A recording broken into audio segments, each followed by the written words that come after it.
Good evening, dear student classmates. My name is Garcia, belong to group 551031_16. Alright, so here is the some description of the article, the methodology that the qualitative methodology they're using. Okay, so first the article is called the use of grammar translation method in teaching English, right? So they have an abstract, they have some keywords, which is usually found in these kind of articles. Then it's a description, historical description of the methods.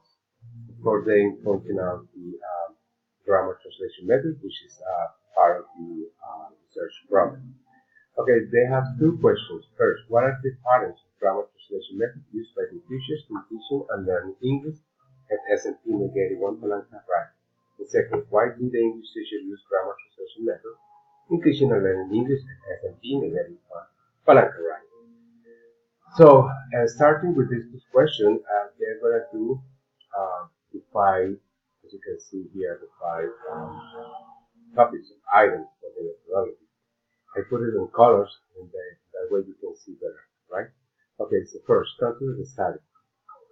The content is describe what it took place in general information and specific. Okay, so here the article, they say they already found that the English teachers still use the old method, namely grammar translation method in teaching. That's a specific information. And then here it says in one of the schools in preparation to be national standardized school, for instance, se call out versatile national institute Afghanistan information. That's general information. It took place, so it took place the research. Okay. Second, participant. The participant is regarding the person or the subject or object of this study. So as you can see in cyan color, the subject study were two English teachers at the same grade in academic year 2011-2012. And also here, as you can see in cyan color, there were two teachers who taught at the 7th grade students, namely teacher A and teacher B, who included their students as a study. So the participants are described. Now, in green color, it says instrument data collection.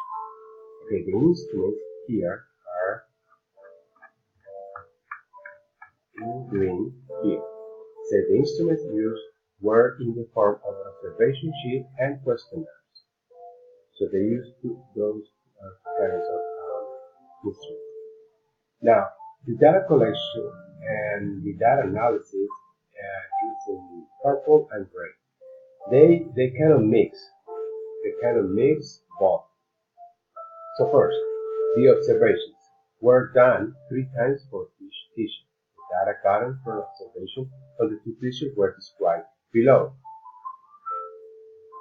To support the observation finding, the writer also gave the questionnaire to both teachers and the students. It was done to find out whether there was any correlation between their teaching experiences with the method they used in classroom activities, and to find out the reasons why both teachers to use grammar translation method in English. Okay, after that, they mix with the data analysis. So they put here the questionnaire for the teachers, right? So they start explaining that based on the data taken from the questionnaire, both teacher A and teacher B have similar experiences with teaching. So they describe carefully what they found out as a data analysis. Then the second part, as you know, there were 2 instruments. The second is the questionnaire for the students. So there were 33 students asked as they responded taken from teachers A's classroom, and these students were asked to answer 15 questions related to teaching learning process in teachers A's classroom. And then after that, they describe the data analysis. As you can see here in gray, basically both teacher A and teacher B use grammar translation methods because this method was considered suitable for the students. So the article is complete. It has enough information regarding all the qualitative methodology. They even have a conclusion here, as you can see at the end of the article.